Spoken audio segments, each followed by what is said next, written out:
Yo, j'espère que ça va.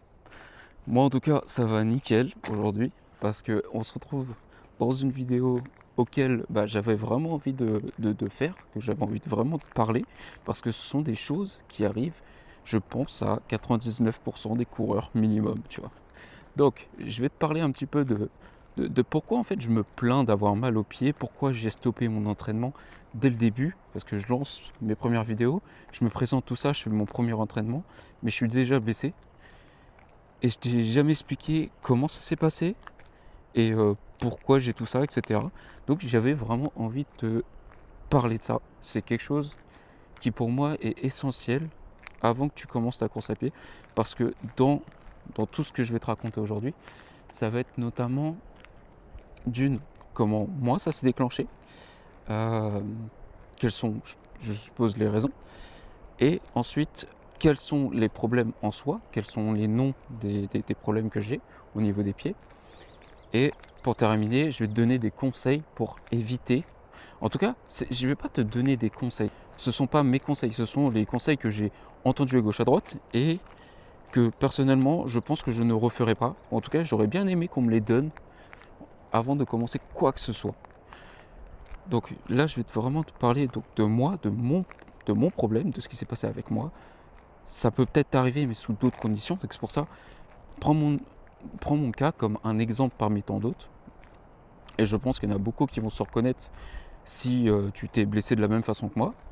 Ou en tout cas, si tu t'es blessé et que tu n'as pas compris pourquoi, je pense que si tu as fait les mêmes erreurs que moi, finalement, c'est normal que tu sois blessé. Et pour ceux qui ne sont pas blessés, je t'invite quand même à écouter. On ne sait jamais si un jour tu te lances à aller courir, euh, comme ça, par hasard. Si tu te lances à aller courir, au moins tu auras déjà quelques bases pour éviter de te blesser, ou en tout cas faire les erreurs de débutant que tout le monde peut faire. Et moi le premier, alors en tout cas c'est un cas particulier on va dire, et peut-être que tu pourrais faire dans le même sens que moi, etc. Bon, on va éviter de tergiverser trop longtemps sur l'introduction. Maintenant on va vraiment parler de mon cas à moi, de comment ça s'est passé au début, comment ça s'est déclenché. Pour faire simple, je cours depuis 6 mois, assez régulièrement, donc 3 fois par semaine, en moyenne 2 fois par semaine. Je faisais des séances de 30 minutes, voilà. J'avais de l'épuisement à chaque fois, etc. Et donc en fait, je courais vraiment par pur plaisir. Il n'y avait pas d'objectif final, il y avait juste du plaisir. Il faut savoir que vraiment, il y en a beaucoup, tu vas voir, ils se plaignent d'aller courir, tout ça. Moi, je me plains pas d'aller courir. Au contraire, je suis très content. C'est vraiment une passion. C'est quelque chose que j'aime vraiment faire. Et là, actuellement, me voir marcher, c'est quelque chose que je n'aime pas. Moi, je veux vraiment, j'en ai marre d'avancer à 2 km/h. Moi, je veux courir à ma vitesse. Tu vois, j'en ai marre. Donc voilà, au moins tu as à peu près le contexte de ce qui se passe dans ma tête. J'ai envie de courir. Donc, je cours par plaisir, tout ça. Et il y a un jour, comme j'ai expliqué dans ma vidéo de présentation, je découvre l'Ultra Race. Et donc, vouloir atteindre l'Ultra Race, pas, ce n'est pas pour moi un objectif de final en mode vas-y, j'ai envie de faire l'Ultra Race. C'est pas ça. Si je peux le faire, tant mieux, et ce serait vraiment un truc incroyable. Après, ce n'est pas l'objectif final de pourquoi je veux courir. En fait, moi, je veux courir, c'est pour faire des longues distances, être très fort. Voilà, c'est juste me surpasser, c'est juste ça en vrai. Il y a pas d'objectif final, il y a vraiment juste du plaisir, essayer de m'améliorer, d'aller de plus en plus loin, mais pas être là à avoir un pace incroyable, avoir une vitesse de ouf. Non, c'est vraiment, il y a aucun intérêt pour moi. Vraiment, c'est juste, je vais juste me flinguer bêtement. Déjà que faire de l'ultra race, c'est quand même assez physique. Il faut être vraiment très très bon. Et moi, je suis actuellement incapable de le faire. Voilà, il y a des gens qui font déjà de l'endurance et ils font des 80 km. Moi, je trouve ça incroyable. Donc c'est pour ça. Enfin bref. Et du coup, je découvre ça et je me dis, bon, bah écoute, si j'ai envie vraiment de faire de l'ultra race, il faut que j'ai un minimum de bagages. Il faut que j'ai un minimum de force, il faut que j'ai un minimum, tu vois, d'endurance, etc. Donc, je suis obligé d'avoir un programme. Et je pense que tu pourrais te reconnaître dans ma situation. Voilà, donc tu cherches à gauche, à droite. J'ai pas les moyens, je te cache pas que j'ai pas les moyens de me payer un coach sur internet, etc. Ou des coachs à côté de chez moi, etc. pour avoir un, un truc très, très pro. Donc je me suis remis sur une application, etc. Donc je vois l'application, etc. Je lis un petit peu.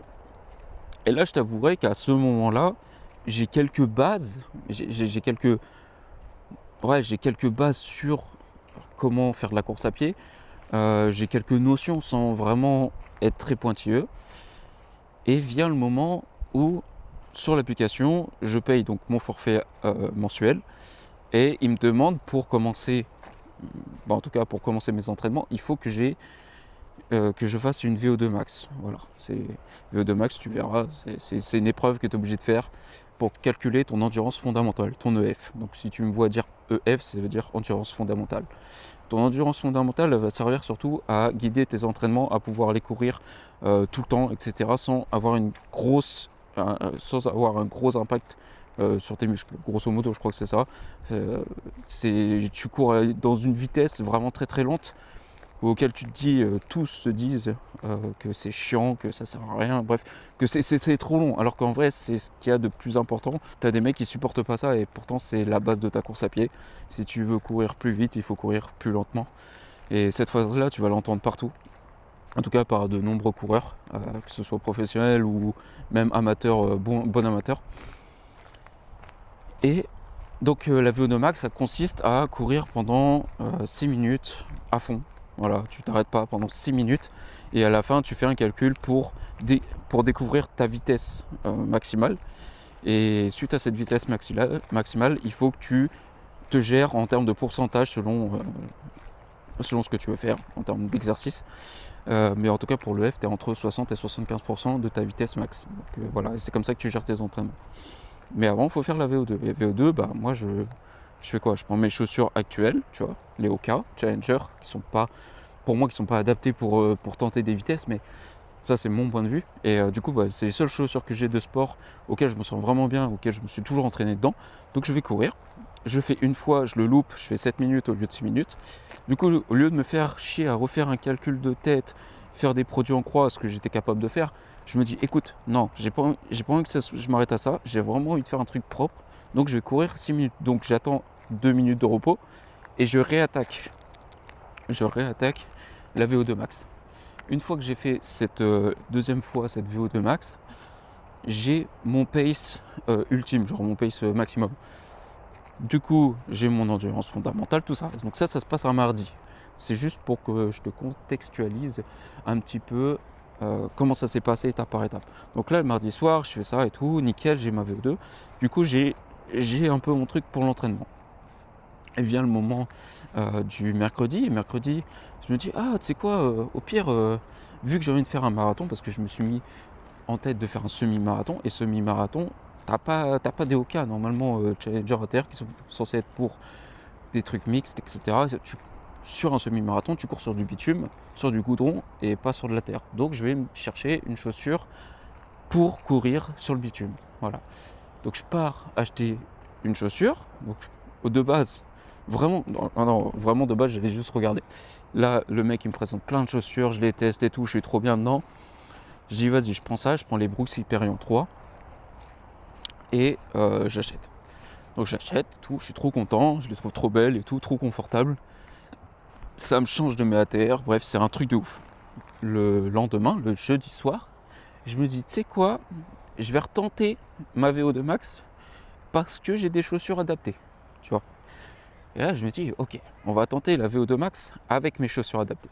Il y a déjà tous les pro-coureurs ou même les kinés qui vont m'insulter de tout leur nom, et c'est là qu'ils ont compris déjà mon erreur. Donc moi, je prends mes chaussures, je vais commencer à courir, et en fait, si tu veux, l'application me dit sur 1500 mètres, tu vois. Donc, je fais sur 1500 mètres, et je marque mon chrono. Donc je cours à pleine balle, je suis rincé, et sur 1500 mètres, je fais 6 minutes. Donc voilà. Donc le soir, ça se passe bien, je suis plutôt content, sachant que j'avais fait un échauffement avant. J'étais allé courir 20 minutes avec les nouvelles chaussures. 20 minutes à courir en pleine ville, tout ça, parce que je ne pouvais pas courir dans la terre. Mes chaussures, elles patinent dans la terre, c'est une horreur. C'est la première fois que je découvrais ça d'ailleurs. Pardon pour le soleil. Et vient le moment où je fais mon truc. Donc ça se passe bien. Le soir, je rentre, petit étirement et tout. Ça, c'est ma façon de faire. Je sais qu'il ne faut pas forcément, malgré qu'il n'y ait pas d'études vraiment poussées là-dessus, il ne faut pas s'étirer juste après la séance. Moi, j'aime bien le faire parce que j'ai des très bonnes sensations et le lendemain, j'ai pas de problème de fatigue, tout ça. Ça me fait vraiment du bien, donc je le fais. Après, ça Je pense que c'est un peu au libre arbitre de le faire, tu vois, c'est toi ou moi, c'est à toi de voir si pour toi si tu as des bonnes sensations après entraînement de t'étirer. Voilà. Alors le seul truc qui a été prouvé, tiens, petit plus pour toi, le petit truc qui a été approuvé, c'est que les étirements juste avant d'aller courir, par exemple, c'est pas très bon pour ta performance. Voilà. Certes, c'est un petit confort parce que voilà, tu redonnes un peu de mobilité, tout ça à tes muscles, mais un petit peu de mouvement, mais tu vas perdre en performance. Ça, c'est ce qui a été prouvé scientifiquement. Après, voilà, je te dis ça comme ça. Donc, si tu veux un confort, bah, tu peux t'étirer avant. Par contre, si tu cherches la performance, oublie ça, va t'attaquer et puis tu verras. Voilà, ça, c'est le seul truc que j'ai appris. Je te fais passer le message et basta. Ensuite, donc je fais ma séance et tout. Et le lendemain, c'est bizarre, j'ai commencé à avoir des petites douleurs. Mais bon, petite douleur, vas-y, on s'en fout, je continue, je fais mon sport, basta, tu vois. Donc je commence à recourir, sachant qu'en plus, avec les Brooks Hyperion 3, je m'étais déjà foulé 2 fois la cheville durant le soir, côté gauche et côté droit, une fois chacun. Vient le moment du surlendemain, je vais recourir avec mes Brooks, je crois, ou soit mes Hoka, là. Et je me pète la gueule. Non, je cours avec les Hoka, justement. C'est là la vidéo de présentation. Donc je vais courir et je me repète la gueule, tout ça, je me foule les chevilles, enfin bref, la totale. Je suis très content alors que j'ai jamais eu de soucis de cheville, quoi que ce soit. Vraiment, j'ai jamais eu de soucis au niveau de mes pieds, au niveau de mes jambes tout court. En dessous du bassin, jamais réel de douleur, à part mes genoux qui ont été quelquefois un peu capricieux, je ne te cache pas. Ensuite, quelques jours plus tard, je vois que les douleurs grandissent et je fais putain, j'ai merdé, tu vois, au bout de 2 séances de course. Je me dis stop, faut que j'arrête, je suis en train de me flinguer, je suis en train de me détruire. Plus les jours passent, plus j'ai mal et j'ai mal au tendon d'Achille. Je fais putain, fait chier. Vient le moment où j'arrive sur mes vacances, donc là je suis obligé de stopper. Hein. Donc j'arrête mon programme et voilà. Et en fait vous n'avez pas la suite, vous n'avez pas les raisons de pourquoi je me suis blessé au final, pourquoi j'ai ces douleurs, etc. Et ensuite les vidéos qui suivent, c'est juste je vais en montagne et je me balade avec vous. Et je me plains d'avoir mal tout le temps. Enfin bref. Donc ça, grosso modo, c'est un petit peu ce que vous avez de votre côté. Maintenant, qu'est-ce que j'ai eu? Comment je me suis blessé? Et clairement, et savoir comment se sont passées les étapes. Parce que les étapes ont peut-être une importance finalement. Au niveau de mes blessures, j'ai eu une douleur au niveau du tendon, des deux tendons, des deux côtés en plus. Des tendons. Vraiment précisément, je dis c'est sûr, c'est les tendons d'Achille. En plus, j'ai mal au talon, genre vraiment, j'ai très mal au talon. Et c'est les seules douleurs à peu près que j'ai à ce moment-là. Genre vraiment, c'est les seules. Je continue, en gros, j'attends une semaine. Pendant une semaine, je bouge pas trop parce que je me réfère à Internet, si tu vois ce que je veux dire, à l'IA, bref, à ChatGPT, comme tu connais. Ce que tout le monde aurait fait, hein, bien sûr, parce que maintenant tout le monde a la flemme d'aller sur internet, se renseigner, tout ça. Donc moi je suis allé sur ChatGPT, j'ai vite fait poser la question, il me dit c'est tendinite d'Achille, tu mets du froid, tu t'évites de trop marcher, tout ça.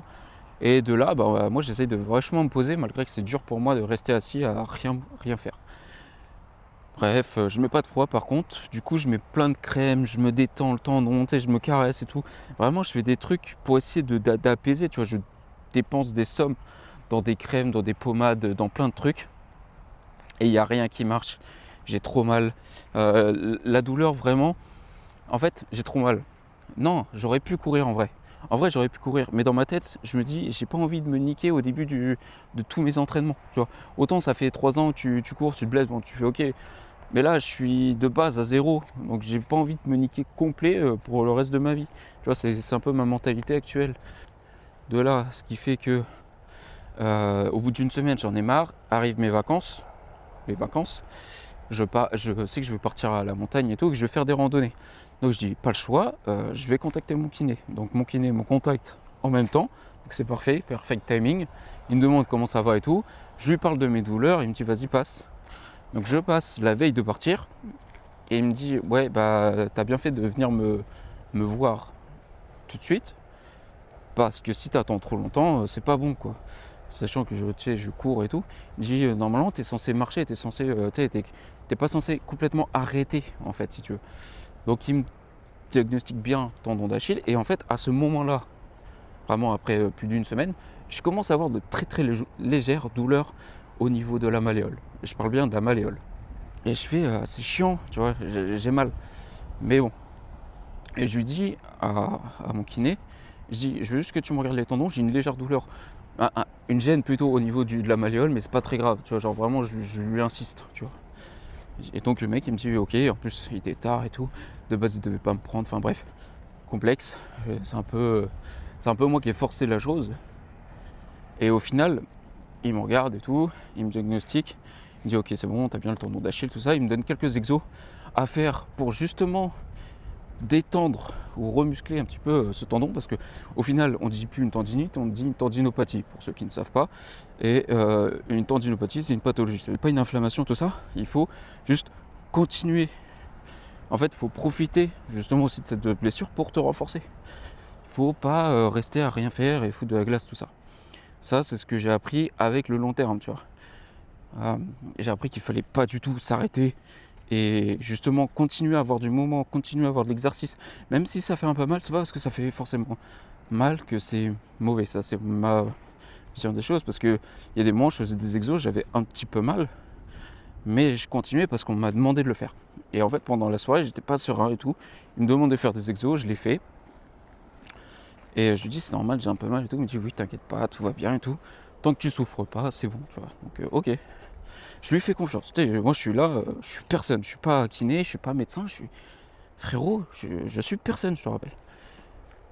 Et le lendemain, je me lève parce que c'est vrai que moi, dès que je me lève pour aller chercher mon déjeuner, je dois descendre les marches. Et pour descendre les marches, je t'avouerais que j'étais un petit peu en galère. J'avais l'impression d'avoir 70 ans, frère, sédentaire et tout. Hein. C'était assez douloureux. Je pouvais pas plier, ma cheville.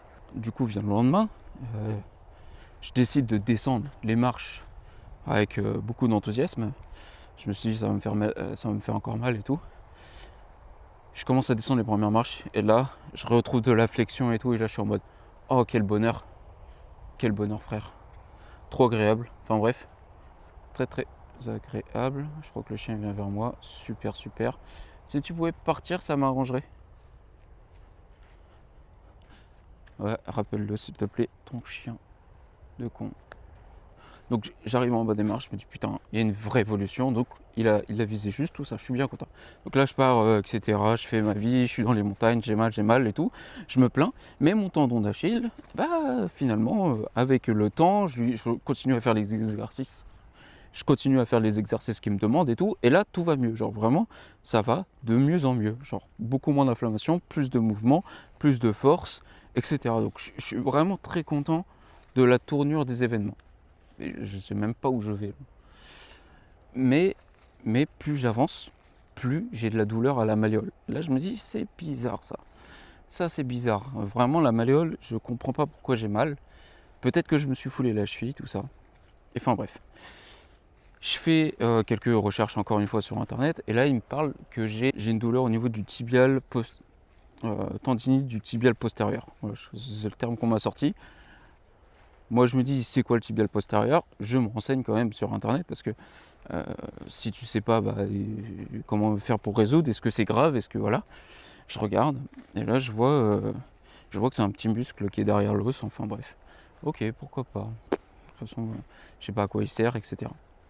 Et en fait, plus les jours passent, plus j'ai mal à cette malole, à tel point que le dernier jour, j'ai voulu faire vite fait la montée et la descente du Puy-de-Dôme pour aller au sommet. Et finalement, je ne l'ai pas fait. Je me suis résilié parce que toute la nuit, j'ai eu mal au niveau de ma malléole et j'en pouvais plus. C'était insupportable. Et je me suis dit, c'est pas raisonnable de monter là-haut sans savoir ce que tu as, au risque que le lendemain, tu puisses plus marcher, quoi. Sachant que j'avais le retour à faire et tout. Enfin bref, c'était catastrophique. Il fallait surtout pas que je fasse trop de bêtises sans connaître les raisons de cette douleur. Et en fait, durant la nuit, à un moment donné, je sens que ça m'irradie dans le tibia, tu vois. Tibia, mais intérieur.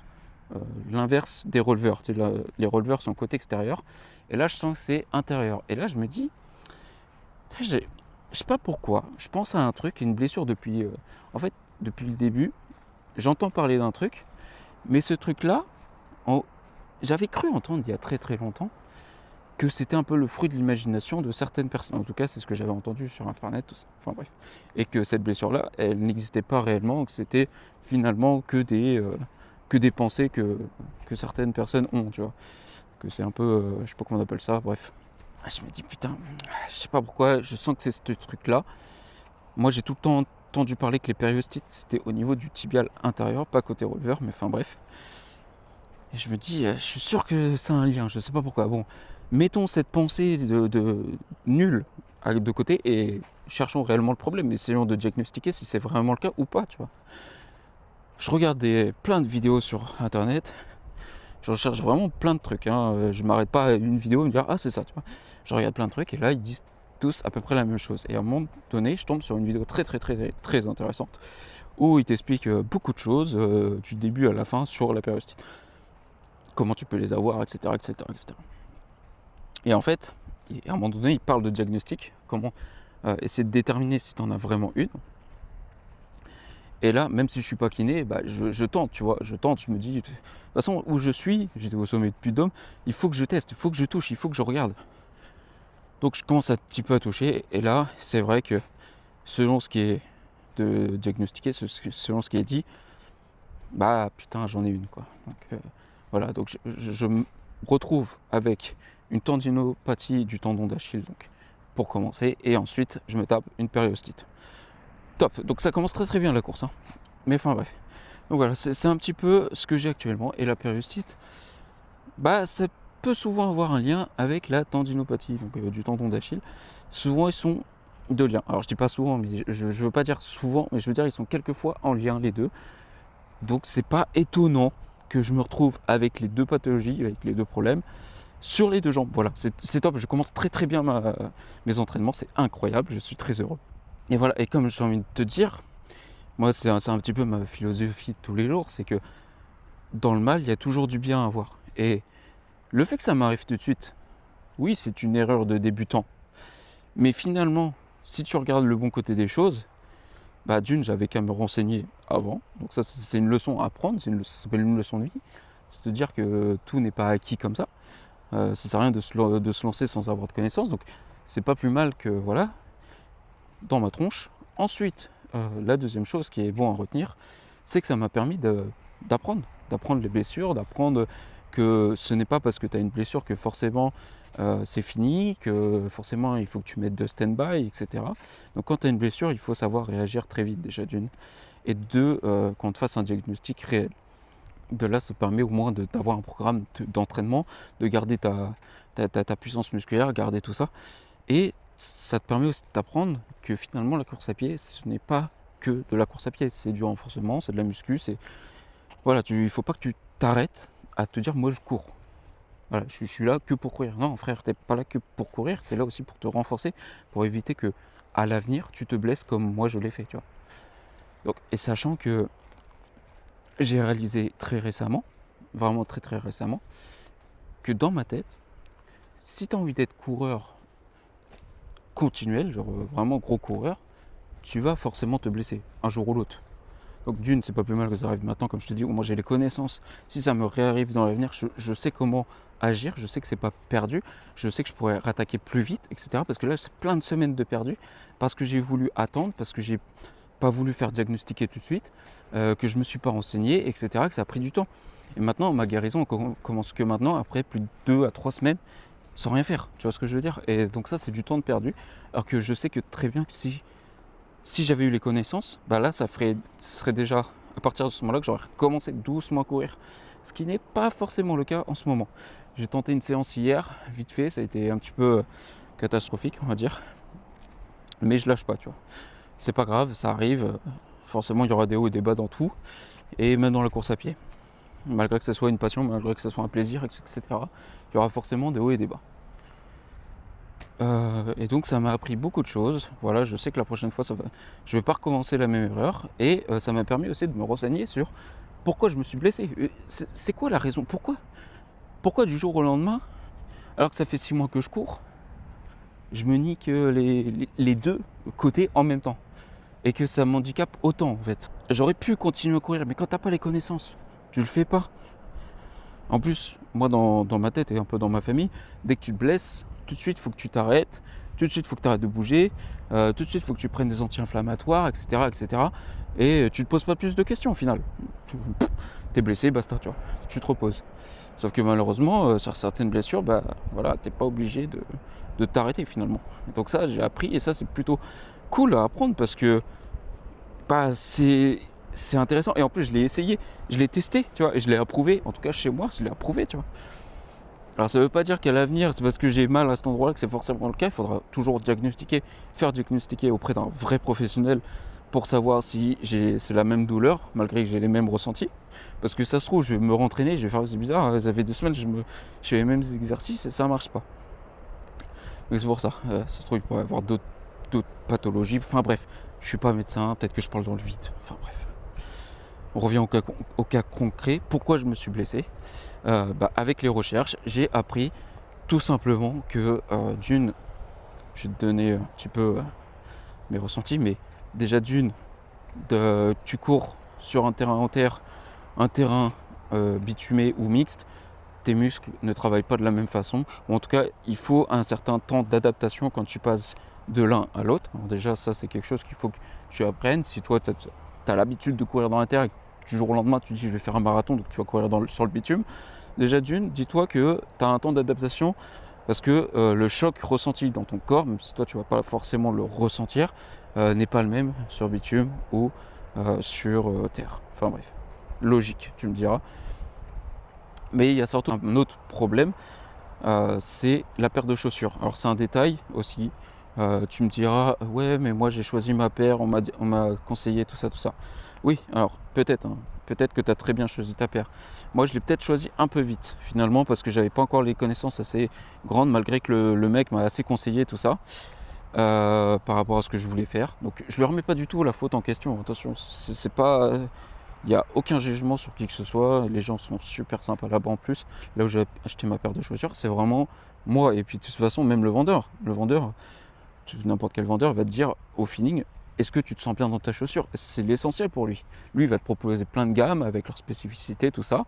Et ce sera toi, en fonction de ton ressenti, de ton feeling, de dire ouais, je veux cette paire. Et moi, j'ai testé 5-6 paires et je me suis dit, je veux ceux-là.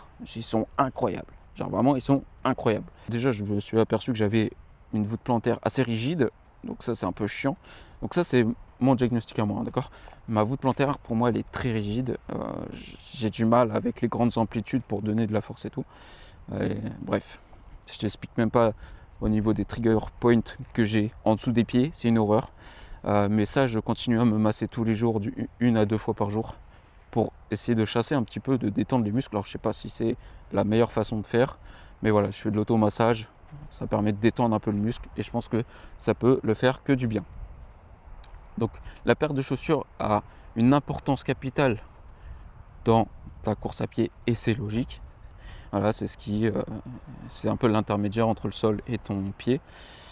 Et il faut savoir que moi j'étais habitué avec les Hoka. Et les Hoka, ils ont une languette à l'arrière, je ne connais plus le terme, c'est un nom je crois anglais en plus. La languette elle part en arrière. Tu verras, tu regarderas.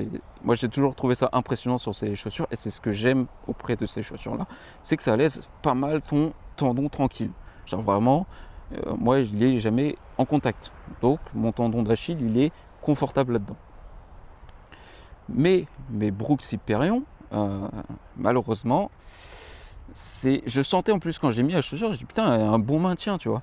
Mais justement, ce maintien, en fait, ça n'arrêtait pas de gripper et de frotter contre mon tendon, sachant que je lui ai demandé un effort technique monstrueux. Du coup, je me suis flingué les 2 tendons. Logique.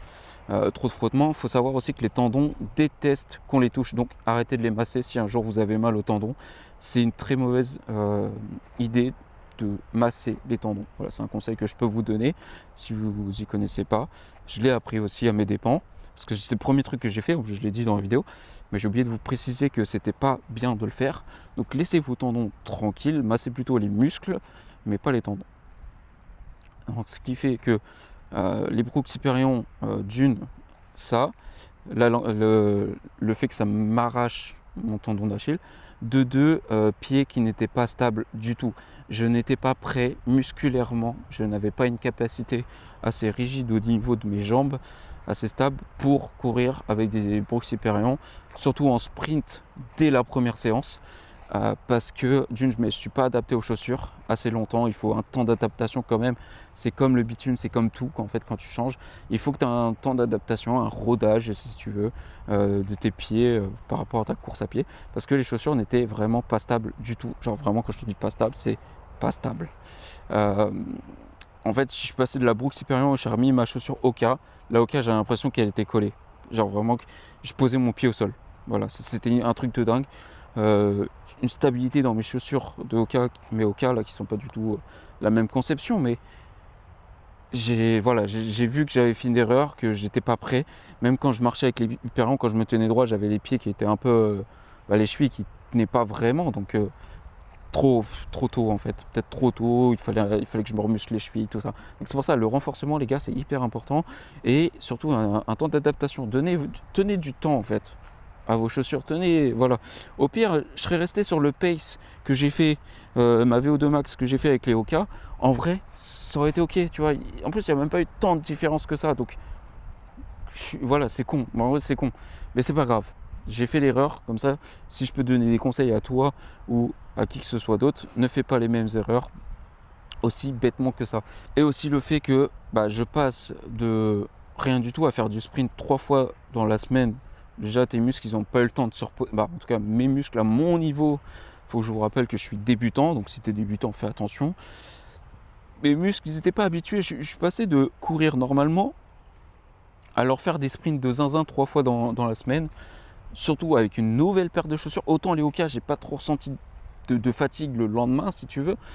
Mais par contre, les Hyperion, ça m'a flingué et j'ai détruit. Genre, je remets pas la faute sur les Brooks. Chaque pied de chaque humain est différent. Donc, c'est pas parce que je dis que la Brooks, elle est nulle, qu'elle est forcément nulle. Elle est très très bien. Franchement, j'ai eu un confort de ouf. Mais malheureusement, par rapport à mon pied, par rapport à voilà, ce que je suis, à mon niveau, etc., il y a beaucoup de coïncidences. Je pense que j'aurais gardé les chaussures et je me serais entraîné un peu plus. Peut-être que ça l'aurait fait. Et en plus, il y a des techniques. D'ailleurs, j'ai appris ça. Il y a des techniques pour justement libérer un petit peu le tendon d'Achille quand la chaussure est trop prenante sur le talon, tout ça. Ce qui fait que là, j'ai enchaîné 3 grosses erreurs, la course et tout. Et ce qui a fait que je me suis flingué. Donc je me suis flingué le tendon, logique parce que c'était le premier truc de frottement. Et périostite, c'est à peu près les mêmes coïncidences pour te blesser en fait. Dis-toi que très souvent en vrai, t'as les mêmes problèmes, t'as les mêmes conséquences dues à trop de changements, etc. Enfin bref. Donc si tu souhaites faire de la course à pied et que tu es débutant, les seuls conseils que je peux te donner, c'est d'une, vraiment te renseigner sur beaucoup de choses. Les chaussures, les préventions qu'on peut te donner, etc.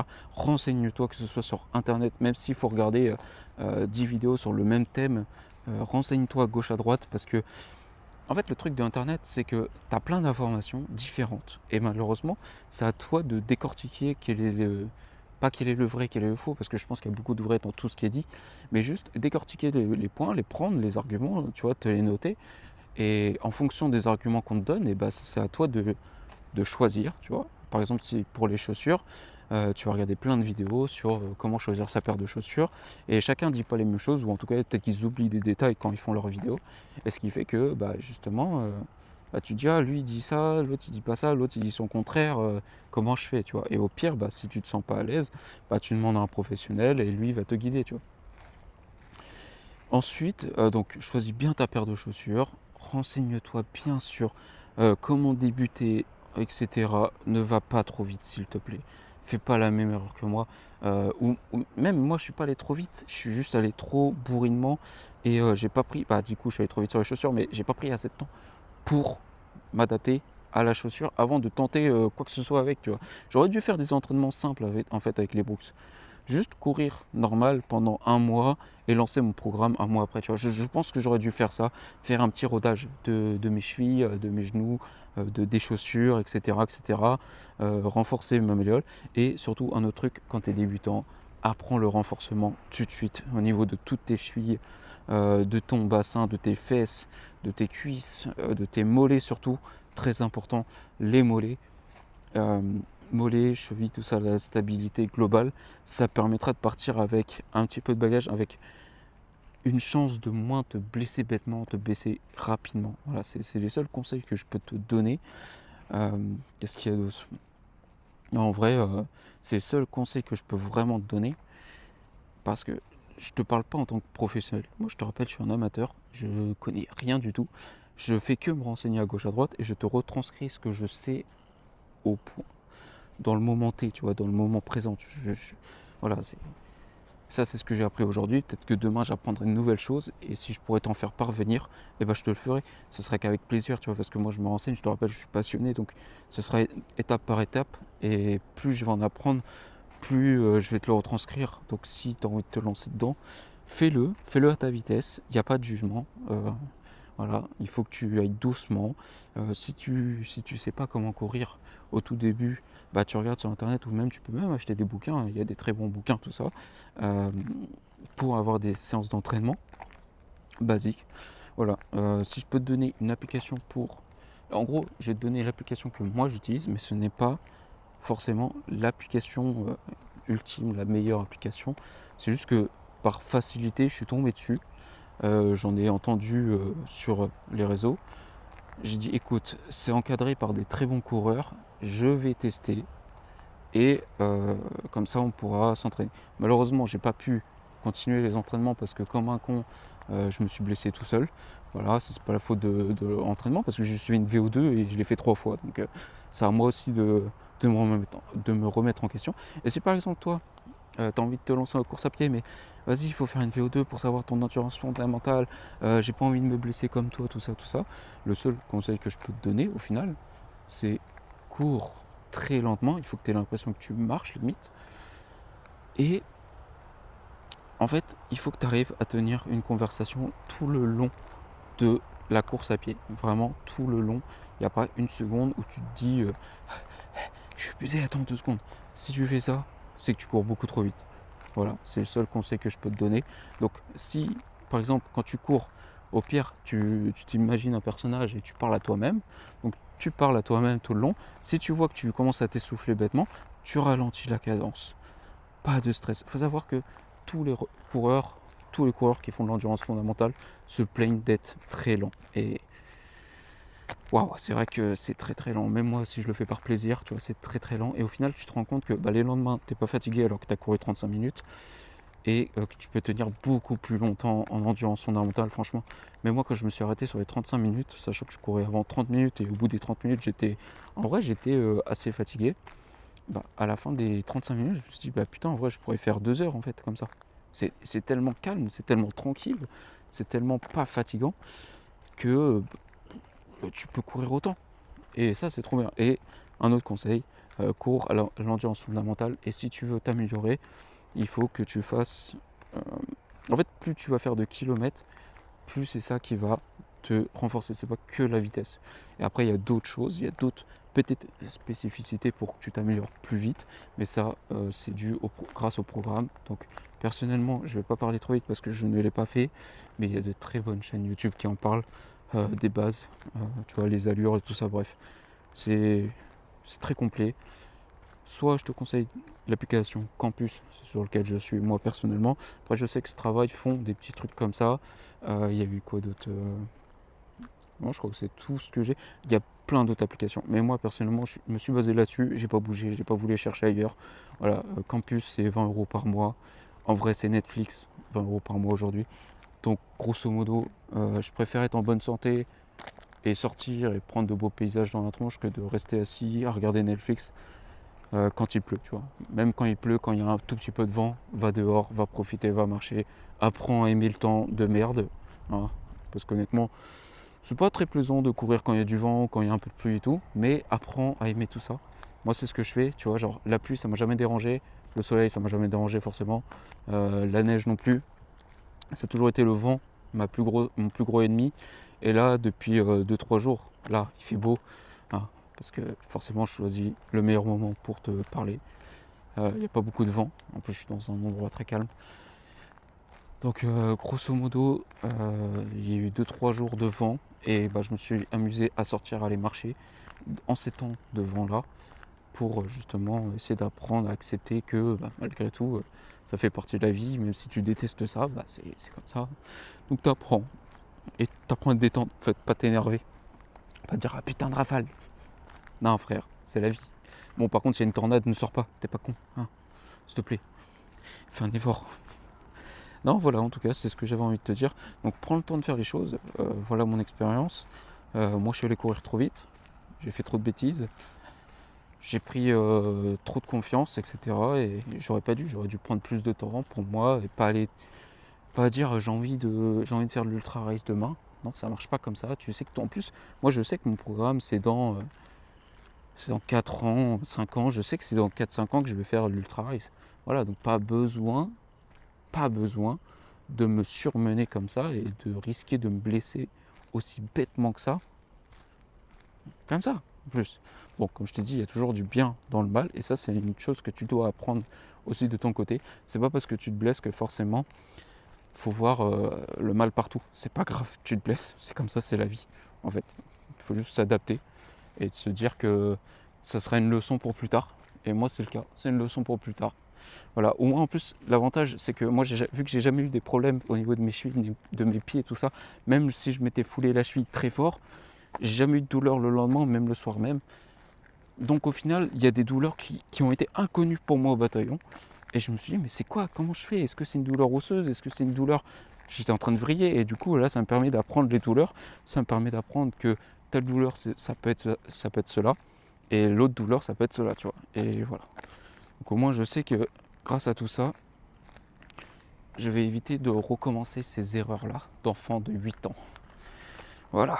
Bon allez, sur ce, je te dis à la prochaine. Je suis désolé pour cette longue vidéo, mais je pense que c'est la moindre des choses pour te parler un petit peu d'une, de pourquoi je cours pas, de deux, pourquoi je fais pas mes entraînements, et de trois, pourquoi je me plains de mes chevilles, et de quatre, te donner des conseils sur tout ça, quoi, sur la course à pied.